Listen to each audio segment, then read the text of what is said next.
반갑습니다. 르노TV를 방문해 주셔서 감사드립니다. 르노TV는 민물낚시와 상장 주식 분석을 컨텐츠로 삼고 있습니다. 제 방송 중 주식 컨텐츠는 이제 어떤 종목에 투자를 권유하는 취지는 아니고요. 저 르노의 그 개인적인 판단에 그 펀더멘털이 우수한 종목에 대해서 소개하는데 중점을 두고 있습니다. 소개 종목 중에는 제가 이미 투자하고 있는 종목이 포함되어 있을 수 있음을 말씀드리겠습니다. 오늘 소개드릴 종목은 코스닥 상장사 넥스틴입니다. 넥스틴은 2020년 10월에 상장한 새내기주인데요. 그 회사 설립일도 2010년으로 길지는 않지만은 그 반도체 투자 사이클 호황과 그리고 공정 미세화 이슈와 관련해서 최근 무섭게 성장하고 있는 회사입니다. 그럼 본격적으로 넥스틴이 왜 유망한 기업인지 살펴보도록 하겠습니다.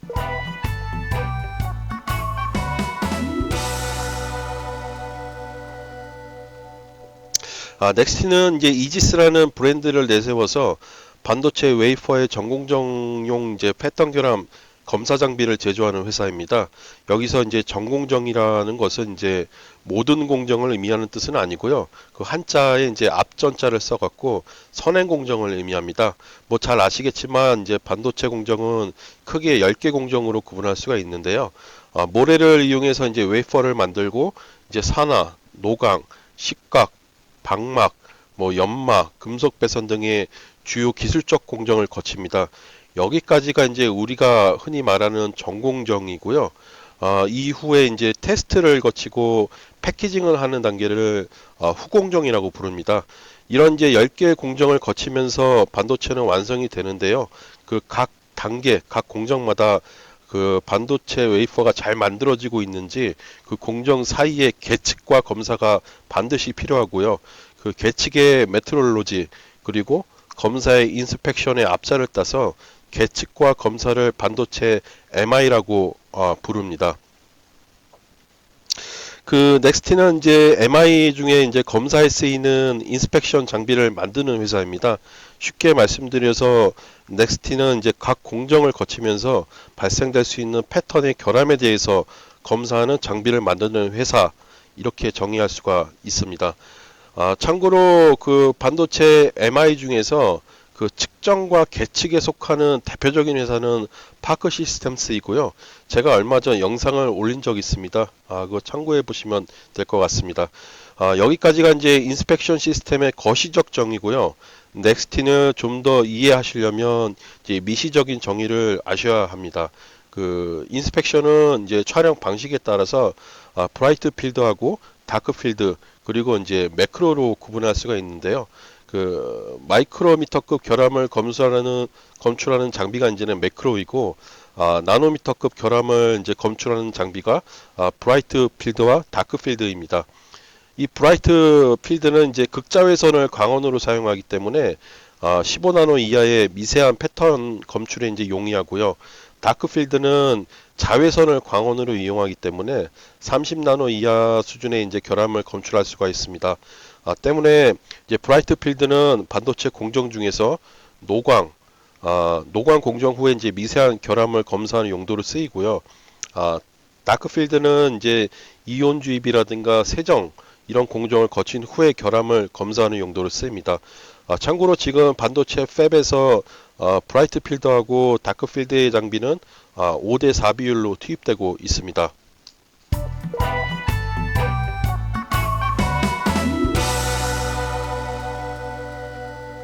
앞서 넥스틴이 반도체 공정에서 어떠한 역할의 장비를 제조하는지 말씀드렸습니다. 그렇다면 왜 반도체 MI가 각광받고 유망한 사업이냐? 이게 이제 앞에 이제 딱딱한 이제 전문 용어들 나열하는 것보다 중요하다고 볼 수 있겠죠. 그 이유는 이제 제가 파크 시스템스 영상에서도 언급을 했었는데요. 이 반도체는 미세화에 대한 니즈로 인해서 이제 적층되는 레이어 수가 계속 많아지고요. 반도체 패턴은 점점 극한으로 작아지고 있습니다. 따라서 레이어와 패턴에서 결함이 많이 생길 수밖에 없고, 그래서 이제 파크 시스템스는 방막의 두께, 적층된 레이어를 미세하게 측정하고, 그 넥스틴은 이제 작아진 패턴의 결함을 검사하는 역할을 수행을 하고 있습니다. 이제 계속 미세화된 만큼 고도화된 이제 장비는 계속 투입될 수밖에 없는 상황인 것입니다. 이게 당연히 이제 우리나라뿐만 아닙니다. 이제 전 세계적인 추세인데 그 증거로 이제 시청자 여러분께서 이제 미국 주식 투자하시면서 이제 보셨을 만한 이제는 ASML 그리고 그 AMAT 등의 이제 기업들은 이제 반도체 공정 중에서 증착, 노광, 식각에 필요한 장비를 납품하는 이제 시총 상위 초일류 대기업인데 근래 이제 수년 전부터 반도체 미세화가 되면서 이들 대표적 기업들 사이에 KLA라는 업체가 엄청나게 이제 성장을 해서 떡하니 이름을 올리게 됩니다. 이 KLA라는 업체가 이 넥스틴이 하고 있는 인스펙션 장비 시장을 독점하고 있는 미국 기업이고요. 시총이 이제 미국 장비 회사들 중에서 이제 탑5 안에 들 정도로 매출이 어마어마합니다. 그만큼 이제 인스펙션 시장이 커지고 있다는 증거입니다. 지금 왼쪽에서 보시는 것이 이제 인스펙션 시스템 마켓 사이즈입니다. 매년 성장 궤도를 달리고 있고 2022년에는 이제 36억 불, 이제 하나로 약 4조 원 시장입니다. 제가 추천드렸던 이제 파크 시스템스의 원자협력 시장보다도 그 사이즈가 이제 비교가 안 될 정도로 훨씬 크다고 볼 수 있습니다. 그러면 이 시장에서 플레이어는 누구인가? 한 번쯤 들어보셨겠지만은 그 앞에 언급드린 이제 KLA입니다. KLA는 이제 인스펙션 시장의 90%를 차지하고 있는 이제 브라이트 필드와 다크 필드에서 90% 이상의 시장을 장악하고 있습니다. 그렇다면 이제 넥스티는 어느 정도의 시장 지위를 가지고 있느냐 이렇게 말씀드리면 장비를 이제 개발하고 2015년부터 본격적으로 납품을 시작을 해서 넥스틴의 현재 MS는 거의 미미한 수준입니다. 브라이트 필드는 아직 장비 개발이 안 돼서 시장 진출은 못하고 있고요. 현재 다크필드에서 한 4에서 5% 정도의 시장 점유율을 보이고 있습니다. 2022년 기준으로 이제 다크필드는 1600억 시장 규모가 이제 예측이 되니까요. 넥스틴이 이제 시장 점유율을 보수적으로 이제 4에서 5%로 본다면은 넥스틴의 매출액은 이제 800억이 될 거고 영업이익은 이제 고부가 가치 제품이기 때문에 그리고 2021년에도 그 이익률이 상당했기 때문에 40% 이익을 적용을 한다 그러면은 한 340억 이익이 예상이 됩니다. 이 컨센서스는 이제 교보증권에서 최근 예측한 자료이고요. 시장 이제 포캐스팅 자료와 빗대서 비교를 해봐도 뭐 일리 있는 근거다 이렇게 좀 볼 수 있다고 봅니다. 그리고 이제 삼성증권에서 이제 최근에 2021년 6월 리포트에 의하면은 2022년에 대한 포캐스팅을 이제 1,400억 매출에 520억 영업이익으로 예상을 했습니다. 이제 이 말인즉슨 교보증권과 달리 넥스틴이 이제는 시장 점유율이 계속 올라갈 것이라고 긍정적으로 본 거겠죠. 더욱이 이제 넥스틴의 기술력을 믿는 이제 삼성증권은 2023년에는 이제 KLA의 시장을 더욱 잠식해서 2,200억 시장을 예상을 하고 있습니다. 이대로만 된다면 뭐 단기간에 실적이 퀀텀 점프를 이루는 것이라고 표현해도 될 정도입니다.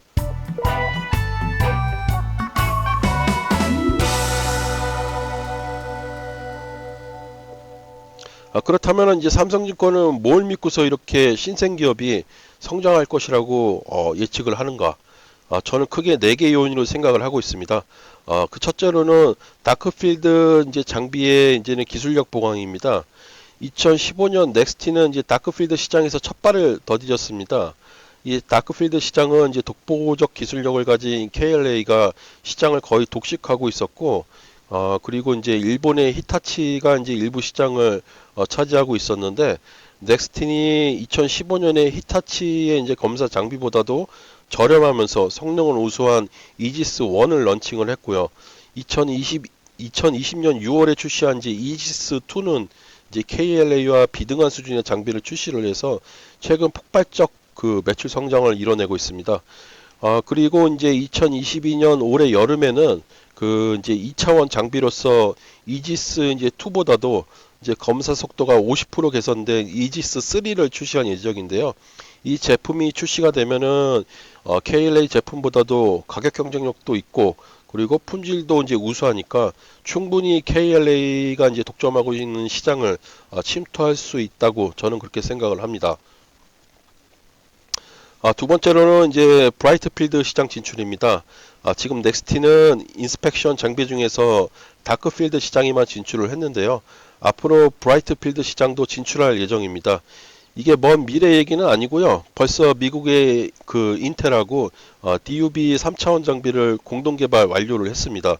인텔에서 이제 상용화 전 단계로서 지금 테스트 중에 있고요. 회사 측 그 말에 따르면은 1월 말이나 아니면 늦어도 2월경이면은 인텔에서 이 테스트 결과가 나올 것이라고 하는데 그렇게 된다면 2022년 하반기나 2023년부터는 이제 KLA가 이제 독점한 브라이트 시장에서 이제 먹거리가 생기게 된다 이렇게 볼 수가 있고요.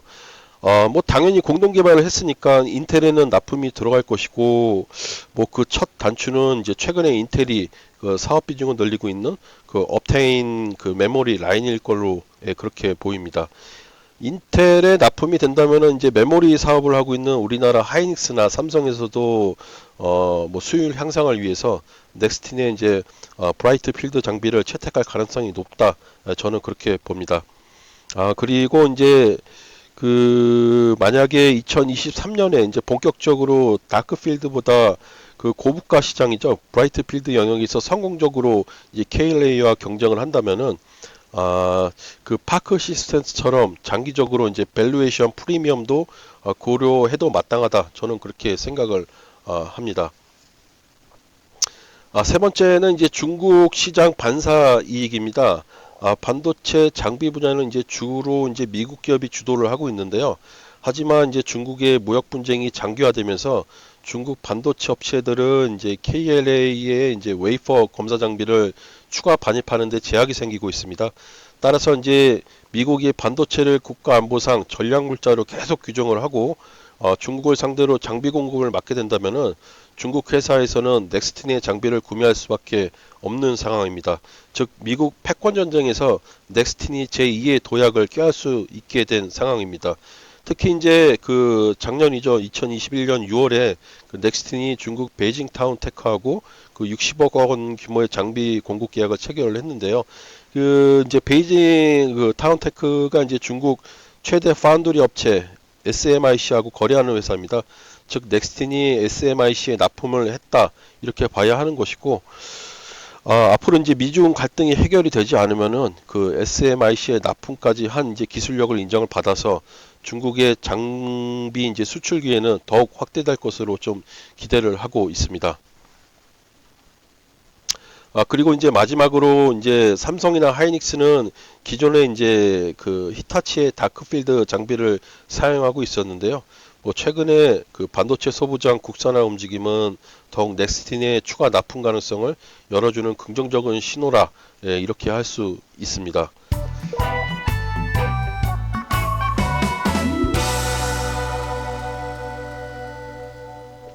뭐 하지만 시장이 우호적이고 넥스틴의 기술력이 뛰어나다 해서 마냥 긍정적인 부분만 있는 것은 아니라고 생각을 합니다.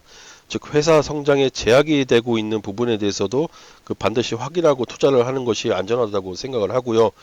제가 가장 크게 걱정하고 있는 제약 요인은 이제 인스펙션 시장은 이제 KLA가 독점을 하고 있고 한 30년 넘게 한 번도 시장 지위를 뺏긴 적이 없습니다. 즉 그 이 반도체 시장에서 KLA의 이제 검사 장비가 표준화가 돼 버렸습니다. 이 스탠드화된 장비를 타사 제품으로 교환하려면 그 이제 반도체 담당 이제 구매 직원 입장에서는 상당한 부담감으로 작용될 수밖에 없고요. 뭐 자칫 잘못될 경우에 이제 옷 벗어야 할 경우도 생기기 때문에 신중에 신중을 기할 수밖에 없지 아니한가 좀 그렇게 보고 있고 이런 이제 관료화된 그 업무 행태는 결국 넥스틴의 이제 성장 가능성을 제약할 수도 있다. 저는 그렇게 보고 있습니다. 따라서 이제는 그 이제 대표 파운드리 업체에 납품이 되고 잘 되고 있는지에 대한 공시 확인은 항상 이제 주시하시면서 투자하는 것이 바람직하다 이렇게 생각을 합니다. 두 번째로 지금 넥스틴이 이제 반도체 장비 분야에만 매출이 일어나고 있습니다. 하지만 이제 반도체 사이클이라는 것이 영원할 수도 없는데 이 사이클이 이제 쇠퇴기에 들었을 때 매출 성장이 꺾이게 되고 결국은 회사 밸류에이션은 하락할 수밖에 없을 것입니다. 뭐 이런 우려를 박대훈 대표님도 아실 겁니다. 그래서 뭐 최근 언론 기사를 보니까 그 다른 분야에도 진출하겠다 이렇게 말씀을 하셨는데, 제가 볼 때는 반도체에 국한되지 않는 사업군으로 확장하는 것에 대한 고민이 필요하다고 생각이 됩니다. 예를 들면은 이제 파크 시스템스는 반도체뿐만 아니고 디스플레이, 그리고 이제 그 바이오 생명과학에서도 활용 가능한 제품을 갖고 있는데요. 넥스틴에서도 이제 반도체뿐만 아니고 다양한 사업군에서 이제 활용 가능한 제품을 개발하는 것이 장기적으로 이제 회사 그 밸류에이션을 유지하고 그리고 상승시키는 방법이라고 생각을 합니다. 그리고 박대훈 대표이사의 지분율도 상당히 낮은 편이고요.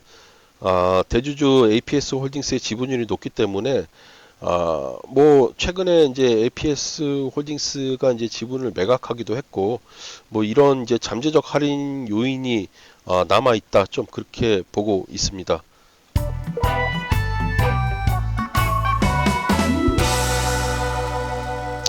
다음은 이제 기술적 분석입니다. 제가 선택한 종목들은 실적 개선주, 성장주들이기 때문에 일봉 차트보다는 이제 주봉 차트를 보는 것을 저는 선호를 합니다.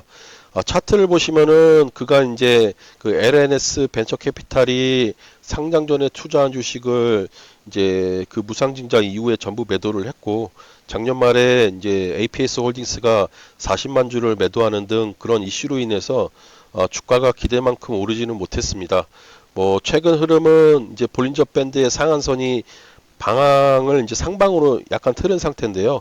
그 MACD나 스토캐스틱도 지금 양호한 상태입니다. 이제 다만 이제 매물대가 이제 박스권에 있으면서 55,000원에서 63,000원대 대부분이 형성돼서 어느 정도 이제 그 소화하는 과정이 필요하고 등락을 거듭할 걸로 이제 보이지만요. 뭐 결국은 이제 실적 증가세와 더불어 저점을 높이는 중기 상승 추세로 전환하지 않을까, 저는 그렇게 보고 있습니다. 하지만 이제 만약에 미국발 인플레이션, 금리 인상 이슈로 우리나라 시장이 하락한다면은 4만 원 이제 후반대에서 지지를 받을 걸로 보이고요. 반대로 이제 시장이 안정화된다면은 7만 원 초반에서 1차적 저항을 받을 걸로 보고 있습니다. 이상으로 코스닥 상장사 넥스틴에 대해서 분석해봤습니다. 그 파커 시스템스와 마찬가지로 중기적으로 봐야 하는 종목이고요. 뭐 중간중간에 회사 가치에 영향을 줄 만한 이슈가 생기거나 아니면 분반기 보고서, 사업 보고서가 이제 제출이 되면 거기에 대한 이제 분석 영상을 업데이트하도록 하겠습니다. 구독과 눌러주기를 시청해주셔서 감사드립니다. 감사합니다.